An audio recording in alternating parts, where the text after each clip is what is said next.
रामटेक मतदारसंघातनं अपात्र ठरलेल्या काँग्रेसच्या उमेदवार रश्मी बर्वे यांच्या जात वैधता प्रमाणपत्र आणि उमेदवारी अर्ज रद्द होणं या दोनही प्रकरणांवरती आज सुनावणी पार पडेल। या प्रकरणी तातडीनं सुनावणी घेतली जावी यासाठी सर्वोच्च न्यायालयात बर्वेंनी धाव घेतली, मात्र सर्वोच्च न्यायालयानं तात्काळ सुनावणी घेण्यास नकार दिला। त्यामुळे आज नागपूर खंडपीठाच्या सुनावणीकडे सर्वांचं लक्ष लागलंय। तुषार कोहळे आपल्या सोबत आहेत। तुषार, उमेदवारीच एक प्रकारे रद्द झाल्यामुळे काँग्रेसला आणि रश्मी बर्वेंना हा खरं तर खूप मोठा धक्का होता।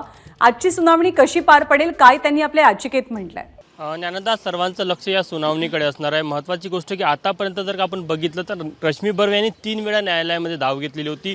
2 वेळा त्या मुंबई उच्च न्यायालयाच्या नागपूर खंडपीठामध्ये गेल्या होत्या। एक वेळा त्यांची जात वैधता प्रमाणपत्र जेव्हा रद्द झालं त्यावर त्यांनी न्यायालयामध्ये धाव घेतली होती आणि दुसऱ्या वेळी त्यांचा उमेदवारी अर्ज बाद झाला तेव्हा देखील न्यायालयात धाव घेतली। एक वेळा सर्वोच्च न्यायालयामध्ये त्यांनी देखील धाव घेतली की ह्या सगळ्या प्रकरणाला घेऊन कुठेतरी तात्काळ सुनावणी व्हावी, मात्र तिन्ही वेळेस त्यांना दिलासा मिळाला नाही। तात्काळ सुनावणी घ्यायला न्यायालयाने नकार दिला। आज पहिली वेळ आहे की न्यायालय या संपूर्ण प्रकरणावर सुनावणी घेणार आहे आणि या संपूर्ण प्रकरणामध्ये रश्मी बर्वे यांचा आतापर्यंतचा जो दावा आहे की कुठेतरी निवडणूक तोंडावर असल्यामुळे राजकीय सूडबुद्धीने कुठेतरी त्यांच्यावर ही कारवाई केली गेली, त्या निवडणूक लढू नये यासाठी सरकारी यंत्रणेचा दुरुपयोग केला गेला असला रश्मी बर्वे यांचा दावा आहे। मात्र आतापर्यंत सरकारी पक्षाची या संपूर्ण प्रकरणासंदर्भात बाजू आलेली नाही। आज जेव्हा सुनावणी होईल, सरकारी वकील संपूर्ण प्रकरणासंदर्भात आपली बाजू न्यायालयामध्ये मांडेल, तेव्हा सरकारची बाजू नेमकी या संपूर्ण प्रकरणाला घेऊन काय आहे हे बघणं महत्त्वाचं राहणार आहे। रश्मी बर्वे यांचा असा दावा आहे की ज्या प्रकारे 22 मार्चला राज्य शासनाने जो आदेश काढला होता आणि त्या आदेशानंतर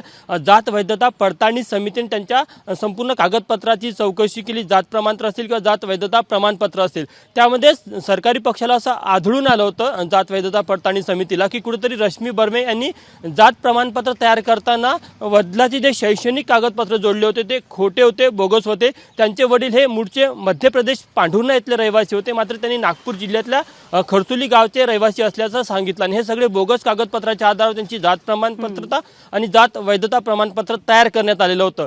याच आधारावर जात पडताळणी समितीने संपूर्ण कागदपत्राची चौकशी केल्यानंतर त्यांचं जात वैधता प्रमाणपत्र रद्द करण्यात आलं आणि त्याच आधारावर मग जेव्हा त्यांच्या उमेदवारी अर्जावर आक्षेप घेण्यात आले तेव्हा रामटेकच्या निवडणूक निर्णय अधिकाऱ्यांनी त्यांचा उमेदवारी अर्ज बाद केला। तर या संपूर्ण घटनाक्रमाला घेऊन रश्मी बर्वे यांनी जो दावा केला आहे त्यावर पहिल्यांदा सुनावणी होणार आहे।